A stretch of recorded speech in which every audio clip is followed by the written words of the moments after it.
قل هذه سبيلي أدعو إلى الله على بصيرة أنا ومن اتبعني وسبحان الله وما أنا من المشركين. بسم الله الرحمن الرحيم. الحمد لله رب العالمين، وأصلي وأسلم على رسوله وحبيبه ومصطفاه وعلى آله وصحابته أجمعين. ما بعد، ugu horreyntii waxaan rabaa inaan tilmaamo inaan aad iyo aad ugu faraxsanahay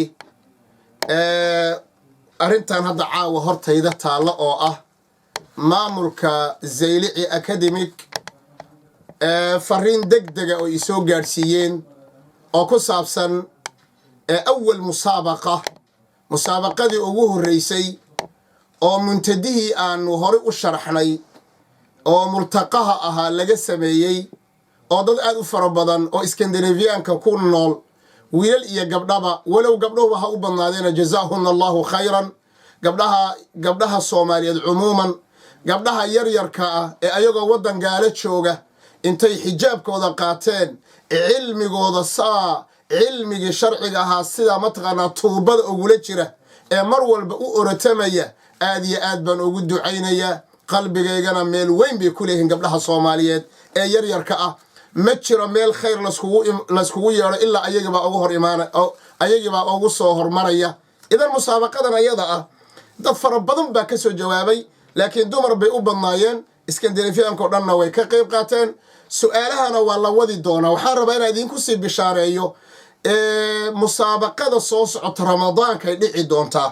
musaabaqaadkana fawaa'id badan, dhiirigelin baa ka mid a, oo tashjiicin inuu qofku mataqaanaa uu wixii ku dhiirado. waxaa ka mid a cilmi iyo aqoon iyo macrifo. waxaa kaloo ka mid a badlu juhdi, inuu juhdi aad u badan uu bixiyo ayaa ka mid a. wahaakada fawaa'id fara badan bay musaabaqadu leedaho, macluumaad badan iyo informationo badan buu qofku u helayaa. intaa haddii aan ka tago hadalka anigoon dheeraynin, musaabaqadii ugu horreysay tolow yaa ku guulaysan doona.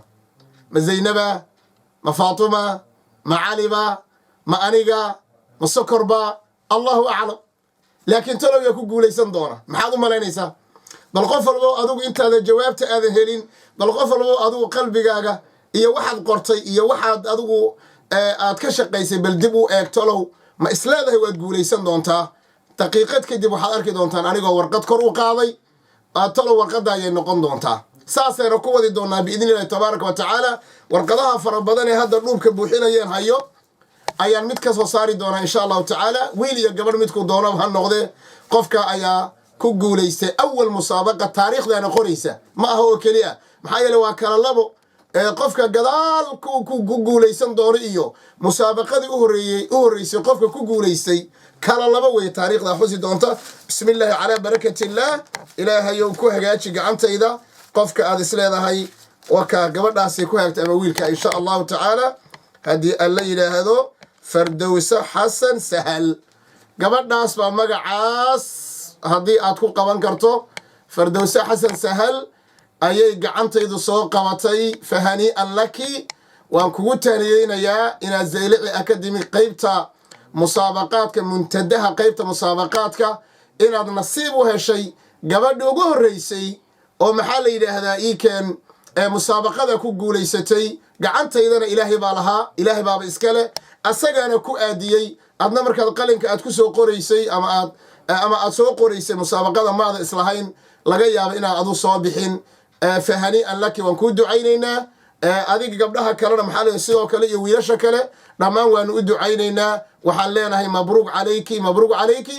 waa awal hadiya oo aad ka heli doonto biidni illahi tabaaraka wa tacaala Zaylici Academic qaybta muntadaha. wajazaaki allahu khayran mar labaad. waa Fardowsa Xasan Sahal. wassalaamu calaykum waraxmat ullaahi wabarakaatu.